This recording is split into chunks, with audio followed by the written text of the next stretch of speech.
In Lagos, Nigeria, something historic is happening. A nation known for exporting crude oil but importing refined fuel has finally flipped the script. The Dangote refinery, the largest single-train refinery on Earth, is now online. Towering over the coast, it's not just steel and concrete, it's a declaration of independence.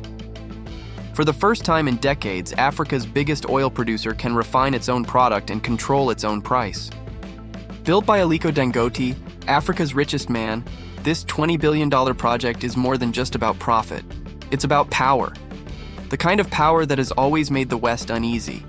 Because here is the truth most people want to say out loud. When Africa starts standing on its own, something strange always follows. Pressure, propaganda, or outright conflict. Shortly after the refinery's launch, Western voices began stirring controversy. A U.S. political figure accused Nigeria's government of persecution and threatened to intervene. The statement was cloaked in a heavy moral tone, but the timing couldn't have been more suspicious. Just as Nigeria celebrated energy independence, foreign narratives of crisis began to circulate. To anyone who studies history, this isn't new. It's a well-worn playbook. In Libya, Gaddafi tried to establish a gold-backed African currency, and his country was bombed within months. In Iraq, Saddam tried to sell oil outside the dollar, and his nation was shattered. Whenever nations challenge economic dependency, they suddenly become humanitarian concerns. Cameras focus, sanctions drop, and chaos follows. That's not a coincidence. That's control. But Africa is learning. The rise of new leaders shows a shift that's deeper than politics. It's psychological. In Burkina Faso, Captain Ibrahim Traoré has become a symbol of this awakening. At only 30-something years old, Traoré took power with one goal: to free his nation from foreign influence. He expelled foreign troops, refused conditional aid, and called on African youth to defend their land, not for money, but for dignity. His message is resonating across the continent. Sovereignty isn't granted, it's seized. Meanwhile, projects like the Dangote refinery prove what Africa can achieve without outside control. For decades, crude oil left African soil to be refined in Europe, only to return as expensive fuel. That cycle kept billions flowing out and kept African economies chained. The refinery breaks that loop.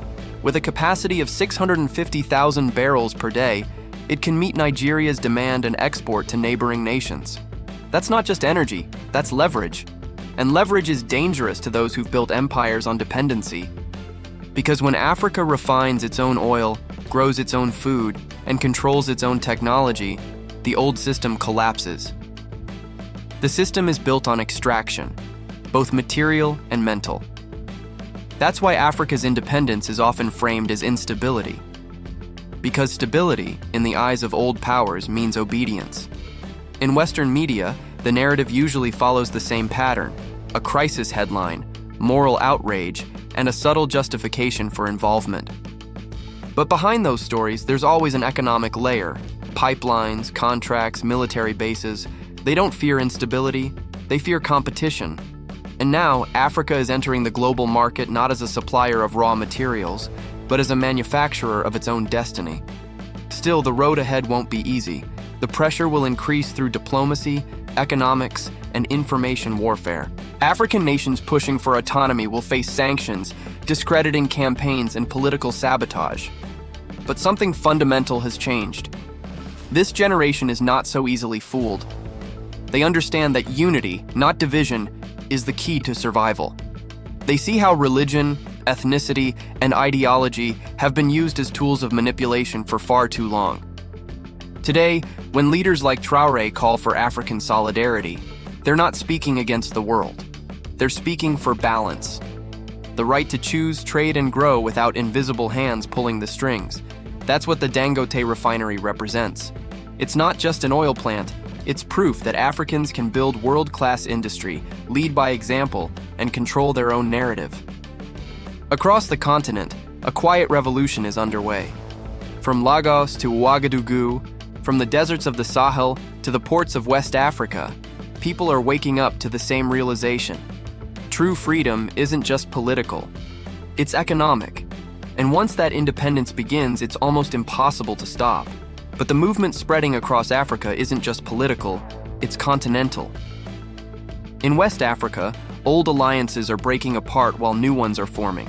The once Western-backed ECOWAS is losing influence as nations like Burkina Faso, Mali, and Niger form the new Alliance of Sahel States.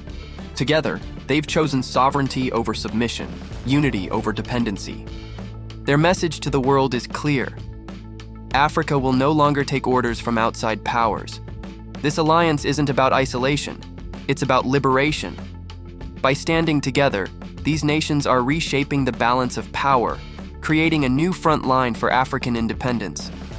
Into the vacuum left by the West, China and Russia have stepped in, each offering what was once denied: respect, investment, and partnership without public lectures. China builds roads, refineries, and rail lines. Russia provides arms and political backing. For many African nations, these relationships offer breathing room, a chance to rebuild without interference. Yet analysts warn that every partnership comes with a price. The challenge for Africa now is to use foreign cooperation without surrendering its sovereignty once again. This time, Africa must write the contracts, not just sign them. Still, the greatest force driving Africa's transformation isn't foreign at all, it's local. It's the youth. With nearly 70% of the continent under the age of 30, a digital revolution is underway. Across Lagos, Nairobi, Dakar, and Accra, young Africans are coding software, launching startups, and building AI platforms that rival Silicon Valley. They're no longer waiting for opportunity to arrive, they're creating it. From fintech to renewable energy, from agritech to e-commerce, Africa's new generation is rewriting what it means to be powerful. This is the Africa the world never expected: young, connected, and unstoppable. These are not rebels with guns, but innovators with ideas, and their revolution travels faster than any army ever could. Together with leaders like Ibrahim Traoré and industrialists like Aliko Dangote, this generation is laying the foundation for a self-reliant continent, one built on technology, unity, and pride. They are the bridge between the past and the future, the generation that will decide whether Africa finally stands tall or falls back into dependency.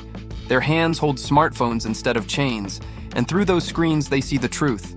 No empire lasts forever, and no nation remains a shadow forever. Africa's sunrise has already begun. The next decade will decide everything. Will Africa hold its ground and defend its industries, or will the pressure break its progress? One thing is certain: the world is watching, and Africa is no longer waiting for permission. If you believe Africa's rise can't be silenced, subscribe, stay informed, and keep questioning the stories you're told. Because this isn't just about oil or politics, it's about who controls the future.